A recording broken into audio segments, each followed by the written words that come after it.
Director, Retired Rear Admiral Lumer P. Bernabe. Board Member, Attorney Greg G. Puwa Jr., Board Member, Engineer Isagani M. Victorio, and the Chairperson, Attorney Vigor D. Mendoza II, along with Technical Division Chief, Sergio El Bolano, and the Legal Division Chief, Attorney Paul Austria. Welcome to the Land Transportation Franchising and Regulatory Board Press Conference. Let's start with a statement from the board.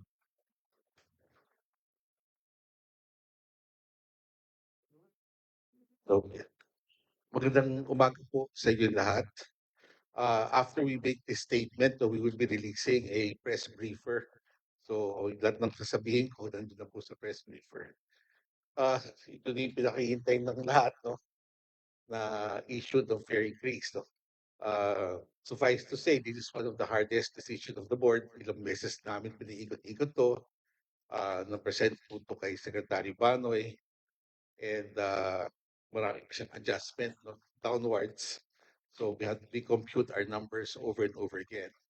The difficulty here is that the price of fuel is so erratic in the sense that every week we see substantial, no, not just minimal changes, but substantial changes.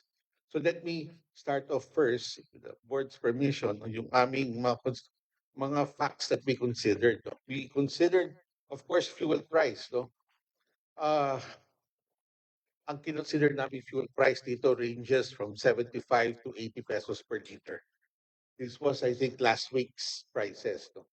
Um, we also factored in the increase in spare parts costs uh, na mga 14% upwards climb. But again, these numbers would have to be revalidated later on. No? Ang average increase ng spare parts and other maintenance costs is 14%.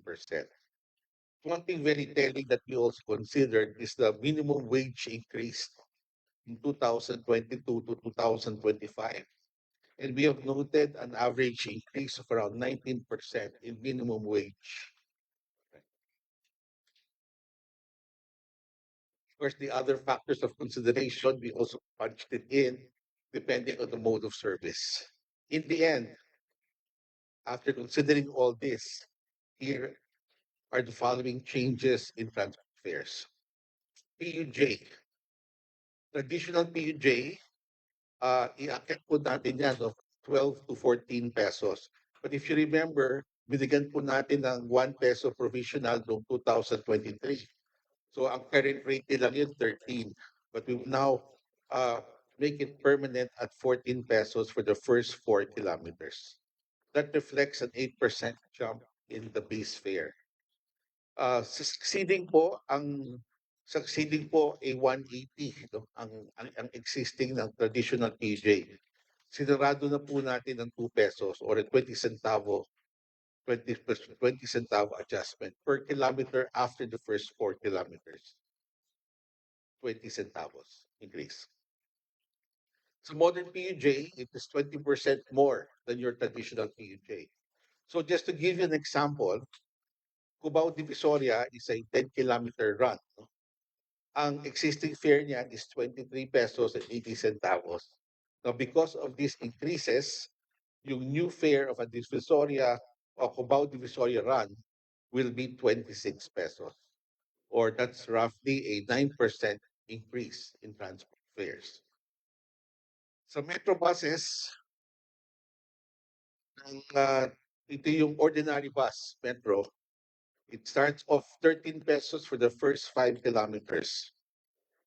Inakyat po natin yan to 15 pesos or a 2 peso jump for the first 5 kilometers. That's a 15% increase. Doon naman sa succeeding, from 2 pesos and 25 centavos, we granted a 24 centavo increase.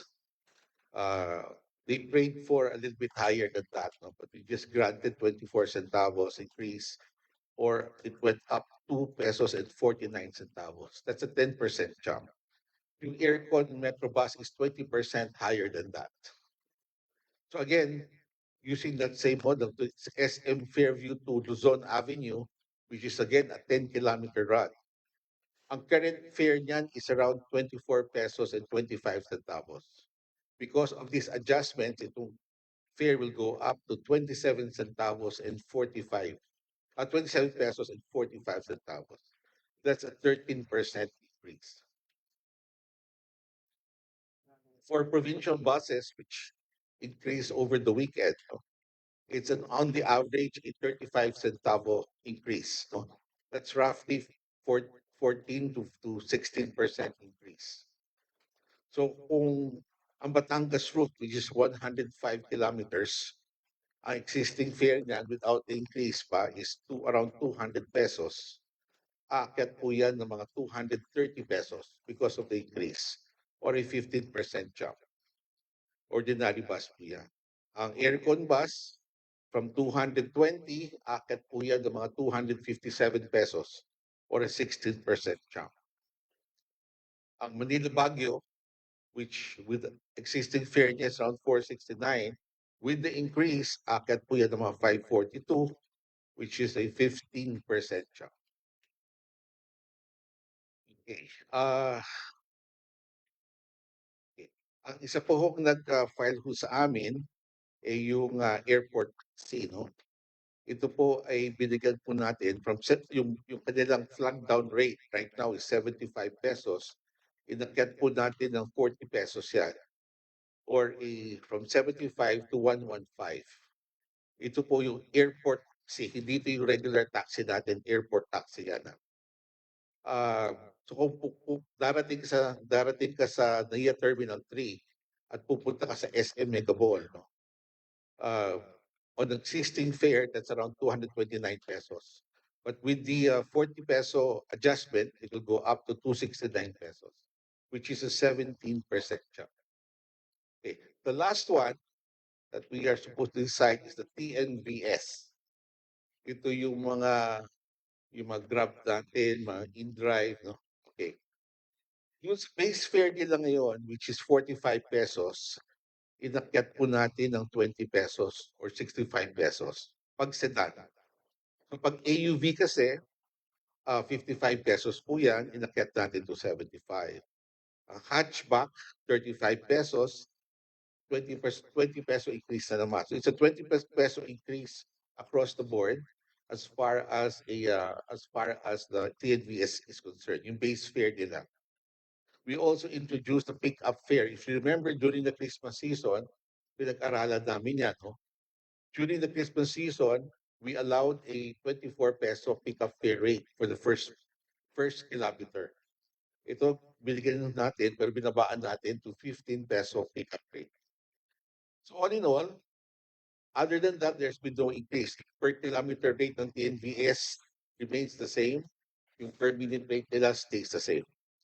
So, ang example po natin dito sa Gateway Mall, Cubao, ang SM Masinag, no?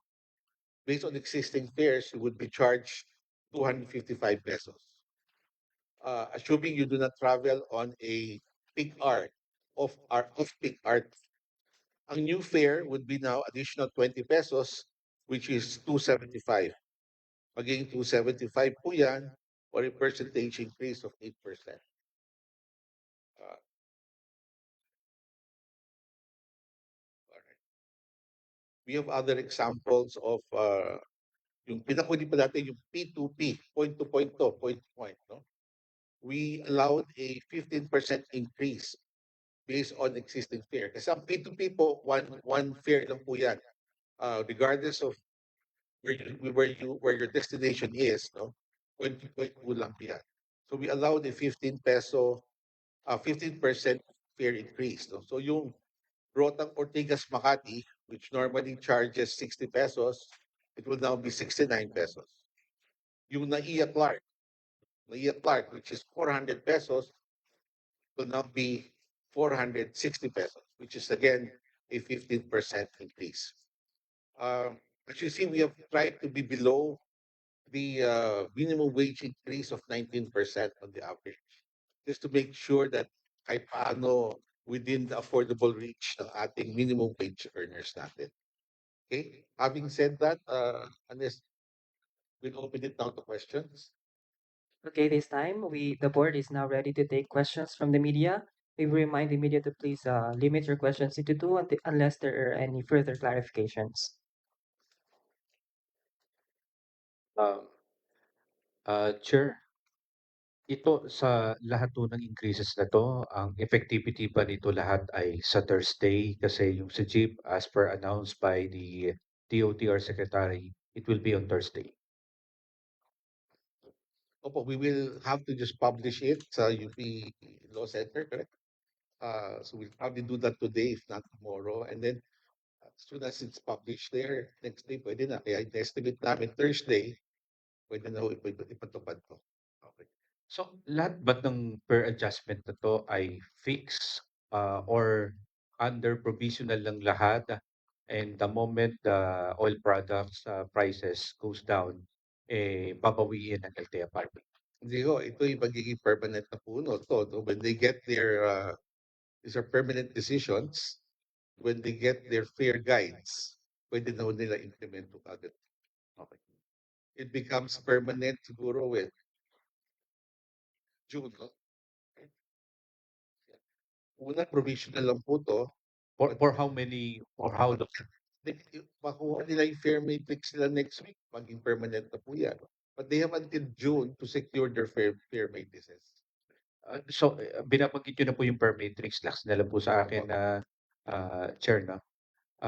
Puwede lang maningil yung like, Opo. sa nakalipas puwede lang maningil itong mga, public transport the moment na may kopya na sila ng per matrix at nakapaskil ito sa mga sasakyan nila. Una, ang lalabas po natin parang fair guide. It's still a per kilometer adjustment. Magiging guide po dito. Oras na meron po sila dito, pwede na po sila maningil. Yung fair matrix na mas detalyado po yun eh. Which we are giving them until June to secure para maging permanent na po yung rates nila. Okay. Sir, good morning. Sir, clarification. So yung pong piso na para sa mga jeep, kasi medyo mas maraming sumasakay doon. So 13 naging 14, di ba? Opo. Ang provisional is the +1, no? The 14. Oo. That's going to be provisional until the rates of the oil prices are go down. Sa- Hindi na. Sa ngayon po, lahat po yan provisional. Sa ngayon po, as we speak right now, lahat po yan provisional. So pwede po nila i-implement po kagad yan. Okay. Ang kondisyones para maging permanente na itong mga fares na to is that they secure their fare matrix on or before June 2026.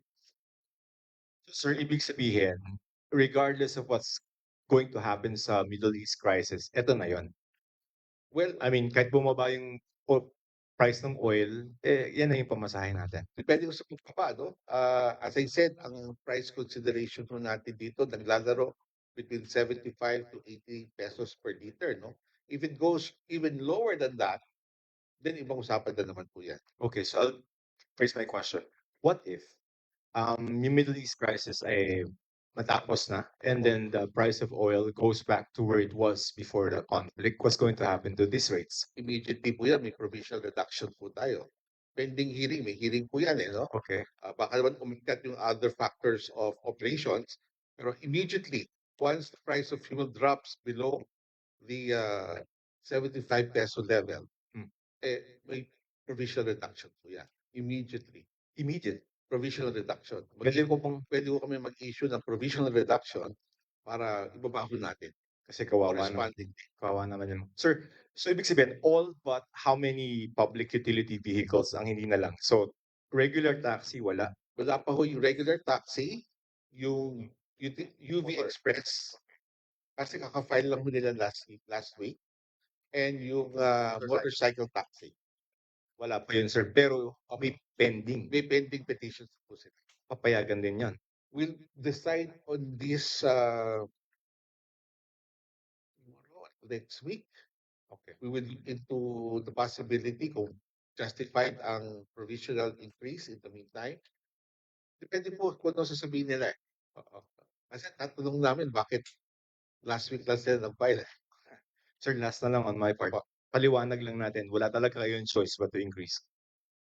Oo, kasi sustainability issue eh, no? This is the other alternative, no? Meron po tayong ayuda na binibigay ho natin ngayon, no? It's a whole of government approach, no? Uh, binibigyan natin ayuda, may subsidy tayo ilalabas, no? Sana po alam natin, bukas makalawa, tapos na to, no? But it's something all of us are not sure how long this will take. So that adds to the complication of the problem. But it's a whole of government approach. If we can bring down other cost centers, we're working on the excise tax being reviewed, no? The toll fees are being also brought down, no? Lahat po yan makaka-epekto in the long term. But for now, since these things are still in the works, no?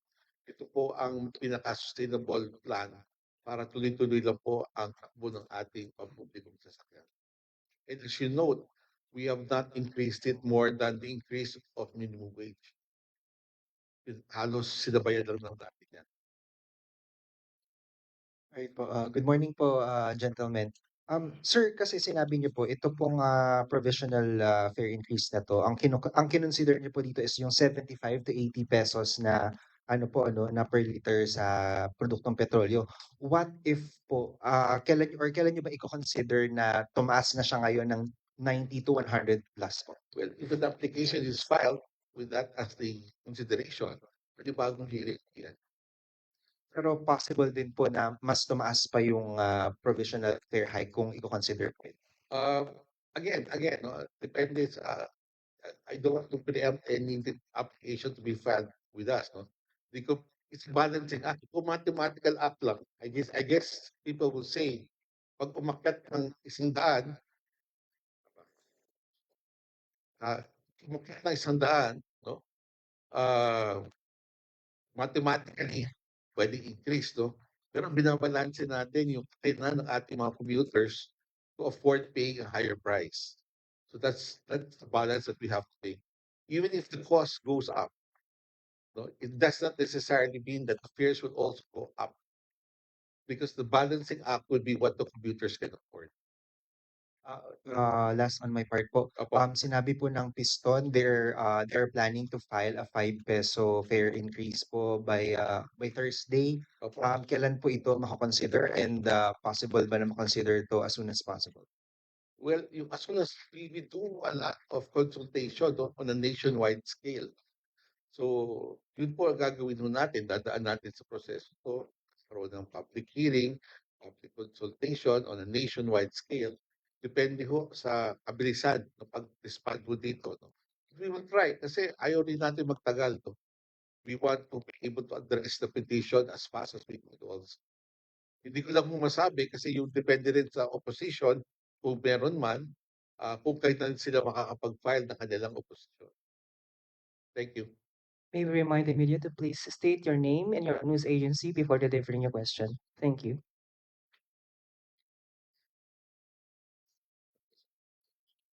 Good morning po, Diane Sampang from Inquirer. Just a clarification po, Opo. ang effectivity po lahat ng fare increase ay Thursday? Thursday po. Okay po. And then, ito pong petition kung saan depende yung fare increase po. Anong taon po siya final? This was filed in 2023. In fact, the fuel price na kino-consider noon malayo sa what we have right now. So the board had to do really a computation outside the initial factors of consideration. December pa lang ho, if you recall, meron na ho tayong pinag-uusapang fare increase noon. So we had to redo our numbers and then binabalanse po yan with what the computers can. And asking for comments lang po sa mga statements po ng transport group. Nag-comment po si Marvel Bueno, president po ng Manibela. He said po na sampal sa aming sektor na mahigit 100% ang tinaas ng petrolyo, particular ang diesel, tapos piso lang ang fare increase. What will be the action po or statement po dito, and kaupo lang gagawin po ng LTFRB? Let's do the math, no? Let's do the math. Let's not pakita din sa akin yung mathematics po nila. Kasi the effective increase is not 1 peso, it's 2 peso. Kasi ang pinanggalikan po ito, 12. If you look at applications filed, it was 12 pesos. Pinagbigyan na nga ng piso. Kahit bumaba na ang presyo ng puto at the time pinagbigyan in April 2023, that 1 peso was not withdrawn. Tuloy-tuloy pa rin kinabang ang transportasyon tungkol sa bagay na yan. So it's not a 1 peso increase, it's a 2 peso increase effectively. Kasi 12 pesos ang pinanggalingan ng aplikasyon. It's all documented. So saying it's 1 peso is not true. It's 2 pesos. We could have easily removed provisional increase to 2023, but we did that. So, mahirap naman sabihin sa commuters natin, yung bagay na yan, piso lang. 2 piso po yun. Then let's do the math. 2 piso increase. Ilan ang pasahero nila sa isang araw? Ang sabi ng Piston, ilan? 100 hanggang 400 na pasahero araw-araw. Time. Multiply by 2 pesos. How much is the gain? Correct? Ilan dito sa isang araw? 30 dito sa isang araw. Umakyat 50 pesos, 600 lang yan. Di ba? We understand. At 20 pesos, we're starting what was the price of fuel at the last fare increase? 51 to 56. Umakyat to 20 pesos, that's 71 to 76. But still, they enjoyed that 1 peso. Right? 71 to 76. Kaya nga dinagdagan pa natin yung succeeding. Kasi consider na natin lang Piston. Kasi it's a running number. Our decision was made, pinalize po namin last week. Yung 100 na. Kasi ang palibay competition, gusto nila, hilingan natin. To say simple yan. Insulto naman sa mga commuters yan. Bayad sila ng karagdagan. Diba? This will effectively increase over 1,000 pesos. Kung titignan nyo yung 2 piso plus yung 20 centavos, kung pubukan ng 10 kilometro. I'm saying, kung naman litan, it's a whole of government approach. Akala nila they need more, then file it. But file ba sila ng pay increase? Hindi. How can they claim something they did not even file? Yung mga petitioners are not saying that. Madaling magsabing sampal lang eh. Sampal ba ang 1,000 piso isang araw? I understand, umakyat po presyo ng prudo. More than 100 pesos. Hanggang kailan? Wala naman tumahimik na sa gera, biglang bumagsak yan. Gaya nangyari noong 2023. From a high of 80 pesos per liter, it dropped down. Now what I'm saying is that, it's a give and take thing. Balansin po natin ito. Kasi it's an all of government approach. Hindi lang naman ito ang solusyon eh. It cannot just be transport fares. Kasi kakailan ng ating mga pasahero, binabalansin po natin dyan. Hindi ko ba? Because Manibela did not file an application for fare increase. Siguro file din sila. Kung akala nilang mali ito at kailangan natin dagdagan, are open. Hindi mag-file eh. Last po on my end, may plano pong transport strike yung Piston on Thursday. Are you open po to discuss or conduct a dialogue with them po? Always po. We are always in touch with the leadership of Piston. Lahat naman yan kinakausap natin para maintindihan. Yung aming puso ay nasa kanila. If they only understand up to the last minute na pinag-uusapan ng board, kung paano pa natin mapipiga ang pamasahe na to para mas lalo makatulong sa ating mga transport operators and drivers. Pero alanganin nila. Kung mawalan sila ng pasero, kung mawalan sila ng pasero, mas mahirap yun. So I think it's an all of government approach talaga yung ginagawa na ating presidente, yung tinitingnan yung excise tax, tinitingnan yung toll fees para dun sa mga iba pang klaseng publikong sasakyan. Diba? The other expenses tinitingnan natin. Diba? Yung huli ng yung mga kolorong vehicles, tuloy-tuloy naman po yan. Subsidiya na binibigay. Unang-una na nga yung jeepney sector dyan. Driver ang bibigyan. Diba? 2 weeks pa ho yan, sigurado na. Yung subsidiya, ay yung ayuda na binibigay na ang DSWD, meron pang subsidiya na ibibigay ng DOTR. So these are all we hope Not one is enough. Tanggap naman natin yan. Not one is enough. At sana pag pinagdikit-dikit natin to, sana kahit paano maraos natin itong problemang to. And we are one with everybody, with the world siguro, no? Na matapos na itong gerang to. Kasi the longer it takes now, the harder it is to sustain. Diba? Pero hindi po sampal itong fare increase na to. If you historically monitor the movement of jeepney fares for the last 20 years, this is one of the most liberal increases made by government.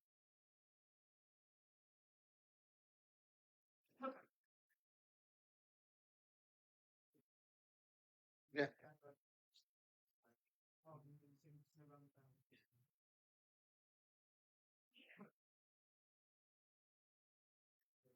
Josiah Felt, Philippine Star po, sir.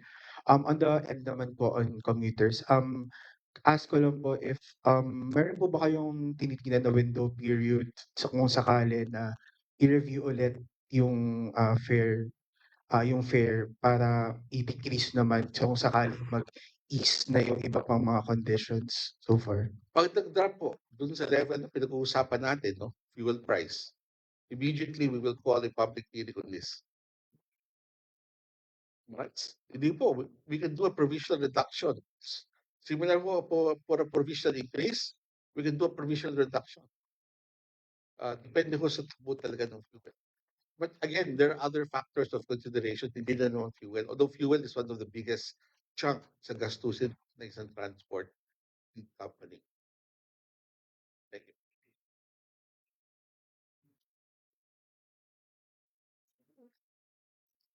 Jillian Villanueva po, also from Inquirer. Siguro ask ko na lang po, Chair, if Yeah. may update po ba sa amount ng on other matters. May update po ba on the amount of fuel subsidy na planong ibigay? Like may ganun na po bang napag-usapan? Yung Opo, may mga program of works kaming nag-uusapan ngayon. Pero hindi pa upidan eh. No? Hindi pa upidan. But again, hindi lang ho bibigyan. Lahat ho, wala ang sinasabi, ang utos sa amin ni Secretary Banoy, walang may iwanan. At yun din po ang salita ng ating presidente, no? Walang iiwanan sa problema to, lahat po tutulungan. So if you will see our distribution, when we're ready, lalabas din natin yun, no? Wala ho tayong hindi binigyan. No? Lahat ng driver, hindi ng operator, dati operator lang pinag-uusapan eh. Hindi po. Driver na po pinag-uusapan po dito kasi alam namin sila po sumasagot ng presyo ng krudo pagdating sa magay ng jeepney.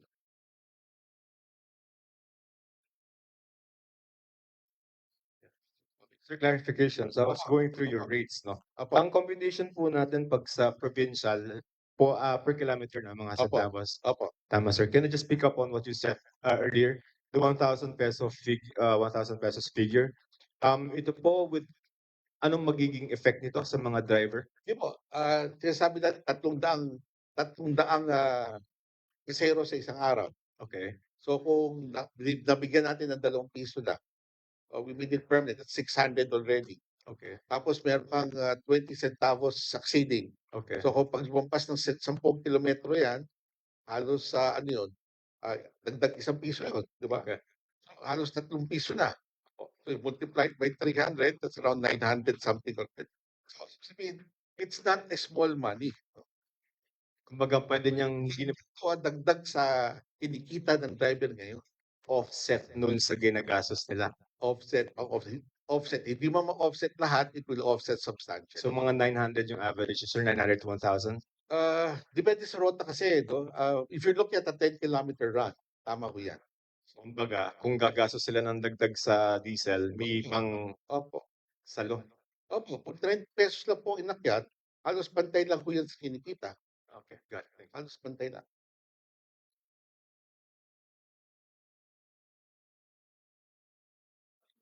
Siguro ang isang kailangan natin gawin maging mas episyente yung ating pagpapatakbo ng publikong sasakyan. No?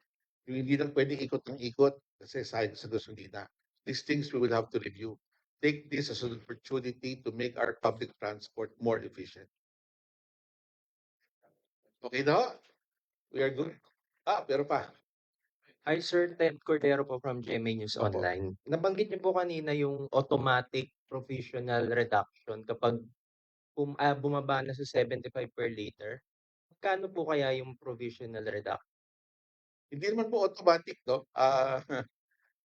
We can issue a provisional reduction which should be effective as fast as we increase it also.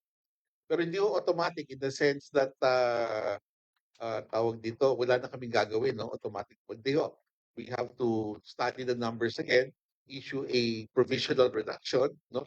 Meron na ho president yan eh. In 2018, ganun po ang ginawa ng LTFRB board, a provisional reduction. So, ganyan rin po ang gagawin natin oras na biglang bumaba ang presyo ng produkto. Okay.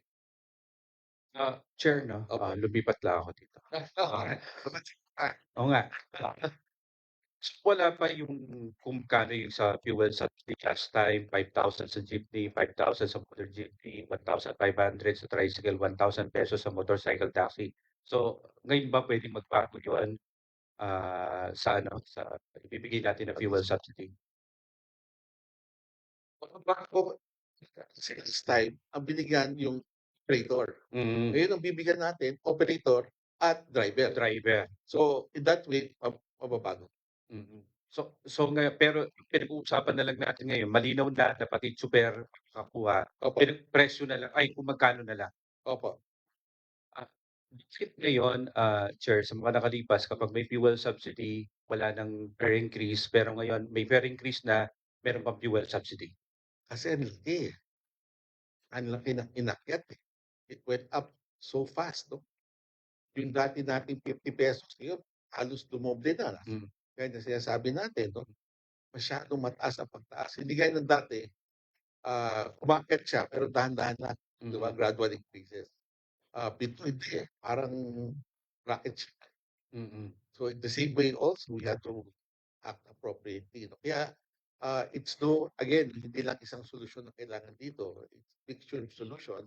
Subsidiya, ayuda, iba pang tulong na mabibigay ng gobyerno. Malinaw rin ang salita ng ating presidente. Tingnan ko saan pa makakatipid, makakabawas sa gastusin ng ating stakeholders. Okay. So, last na po ba kaya itong fare increase na ito? Kasi by this week, yung diesel papalo na ng mahigit 100 pesos. Last na ho ba kaya itong fare increase na to? Kasi most likely next week, ngayon pa lang sinasabi ng DOE, may pagtaas ulit. We will see, no? Kasi depende sa aplikasyon eh. We will act on the applications accordingly. Ayaw natin paunahan yung mga mapafile. So we will process the applications as they come in. Gaya na sabi ko, no, may tatlo pang pending ko sa amin. Tapos kung magpa-file po ang piston, magiging 4 po yun. Thank you very much. Okay, thank you so much. There is no other Alright. questions from the media. Okay, maraming pong salamat. Thank you po sa inyo lahat.